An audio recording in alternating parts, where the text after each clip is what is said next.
Welcome students.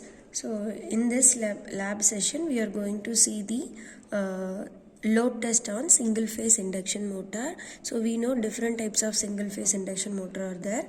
We are going to use single phase squirrel cage induction motor.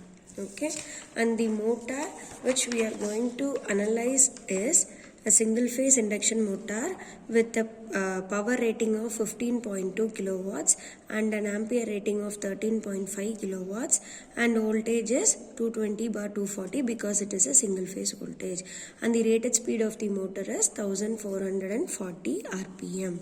Okay, this is the circuit diagram for the experimental setup. So the input supply is AC supply. So we use phase and neutral for indicating your AC supply. The magnitude of supply what we are using is 230 volt single phase AC supply and the frequency is 50 hertz.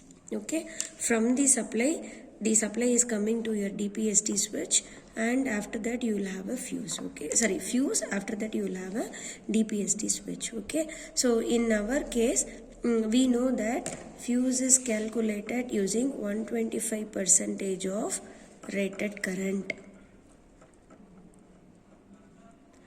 So now the rated ampere is 13.5. So 13.5 into 125 divided by 100. So the value of your fuse calculated is 16.87. So the approximate value we will take is 20 ampere. So the fuse rating is 20 ampere. After your fuse it will come to your DPST switch. Then we will go to the it will go to the motor. So as we did in the DC motor experiment, we will have ammeter and voltmeter for measuring the input current and the input voltage. The input supply what we are using is 230 volt. So we are using 0 to 300 volt MI meter. So MI is for moving ion. This instrument is used for measuring AC component. And similarly, since the rated current is 20 ampere, we are using the meter 0 to 20 ampere. In our case, we are going to use the rating of 0 to 30 ampere because of the availability of the meter range. Okay, so these two things are to measure your voltage and current, and after that you will have your wattmeter. So wattmeter is a device which is used to measure power. Okay, so let me redraw it again. Wattmeter has 4 terminals. This is the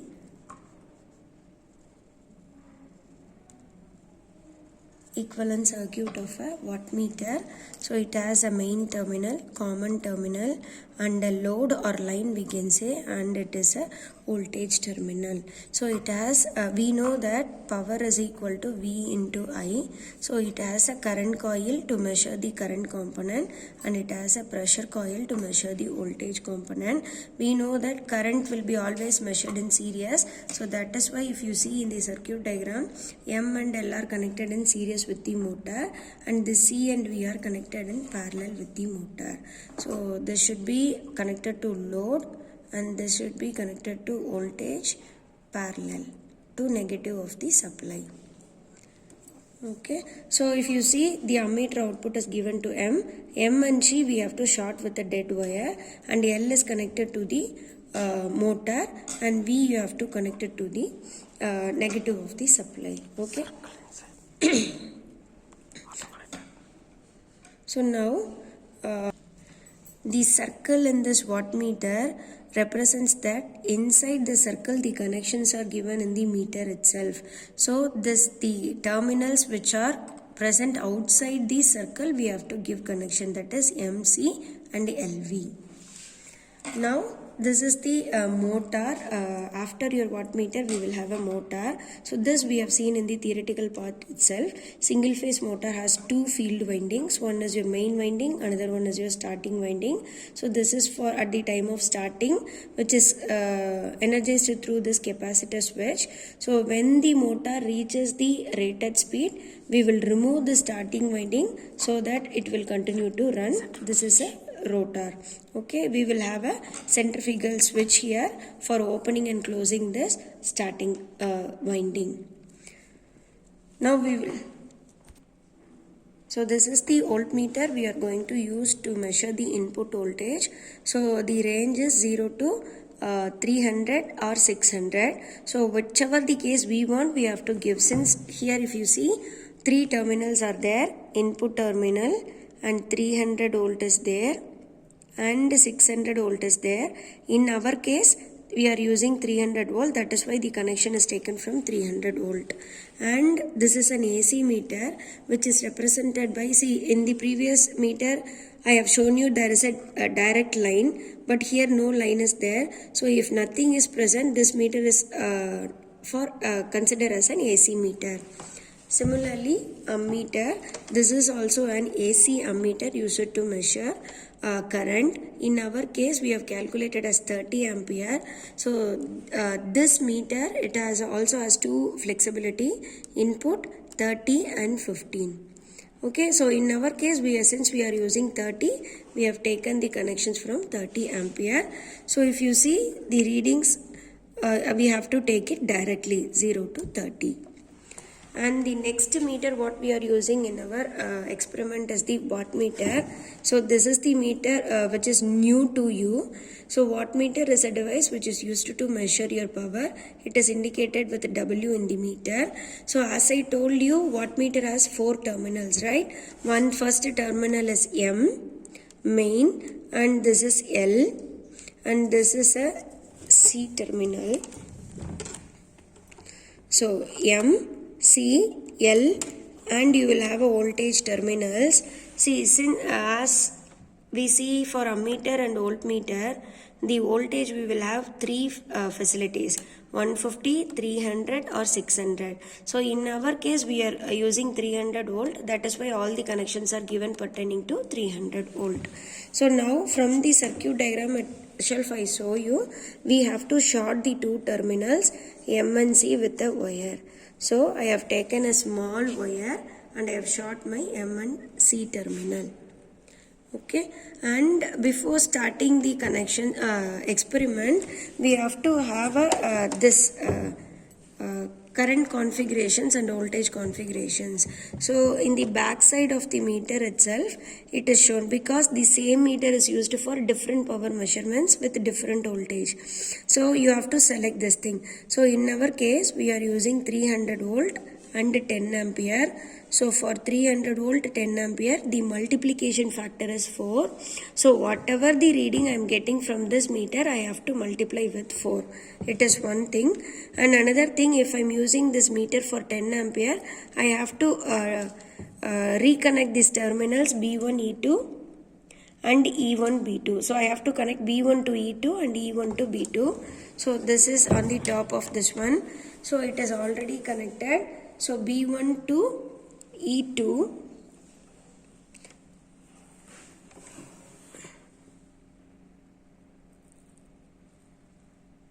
B1 and E2 is connected with the slot. Similarly, B2, E1 is connected with another slot. So the connections are now okay. So as we know that first we have to arrange the equipments in order.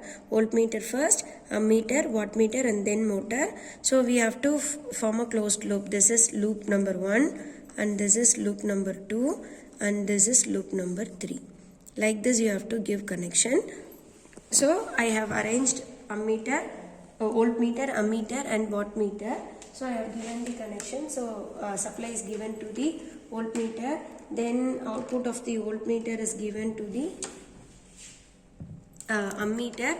Ammeter output is given to my main. So MC I have shorted and L I have given to the motor terminal. So this is the line for your motor and this is the neutral for your motor. And this neutral is given to the 300 voltmeter voltage, and then it is given to voltmeter, and then it is given to the negative of the supply. So that's all about your connections of single phase induction motor. So this is the motor what we are going to do load test, single phase squirrel cage induction motor.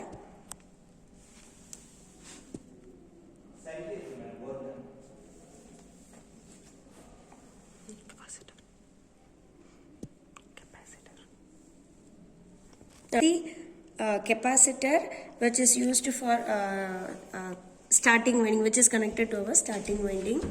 And this is the spring balance setup. This is your breadboard for loading your machine, and this is the tachometer which measures the speed of the motor.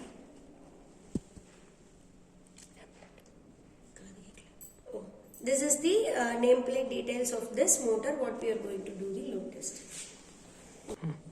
So first we have to switch on the motor and you have to take the reading. So initial reading we have to take with no load, and you have to measure the input voltage from the voltmeter, input current from the ammeter, and the power from the wattmeter, and speed from the tachometer. Then we have to increase the load up to the rated current. So in our case the rated current is 16.87. So we can load the motor up to 12 ampere for this tabular column.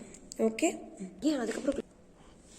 So first we have to switch on our supply. So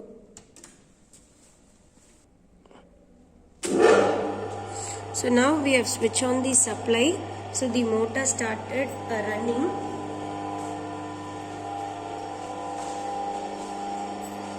So initially the motor is in the no load condition. So that is why our spring balance readings are 0, 0. So this is the first reading. We are going to note it down. And if you see the speed of the motor, it is 1500. It is more or less nearer to our rated speed.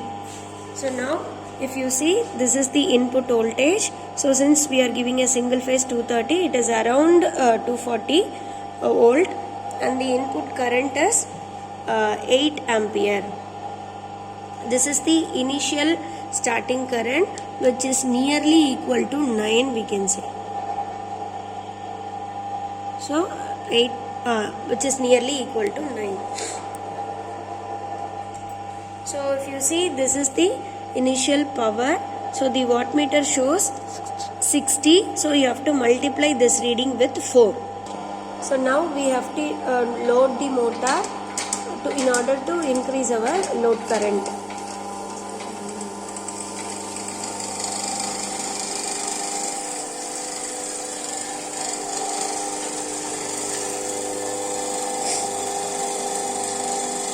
So now we are increasing the current from 8.8 ampere to 10 ampere. So now the current is around 10 ampere and the voltage is 236, and the power wattmeter is showing 300. Okay.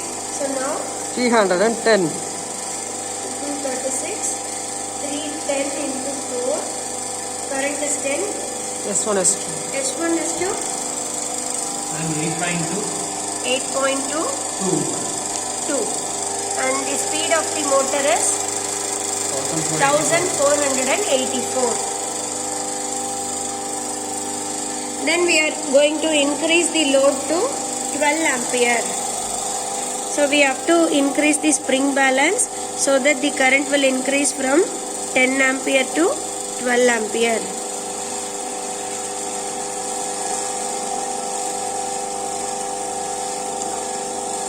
So now the current is 12 ampere. If you see, the voltage is 232 and the power is 460. 460 into 4. And the spring balance reading is 12.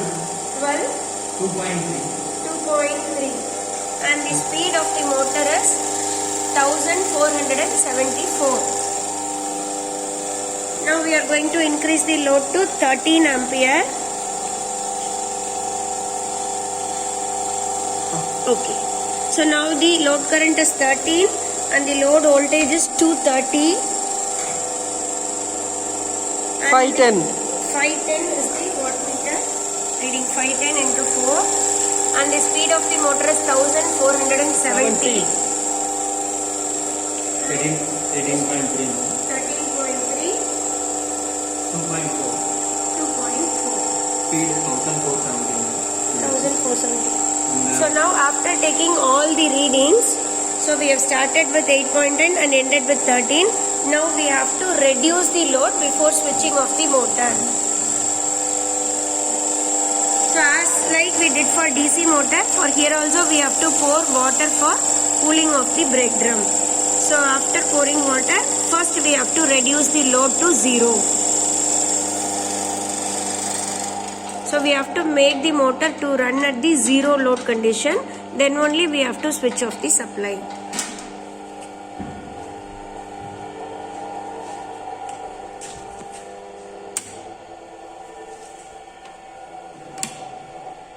So now the current became 0 and we have opened the DPST switch. Voltage also became 0 and power also came to 0. So the calculation of this efficiency and all we will see in the next video. Thank you.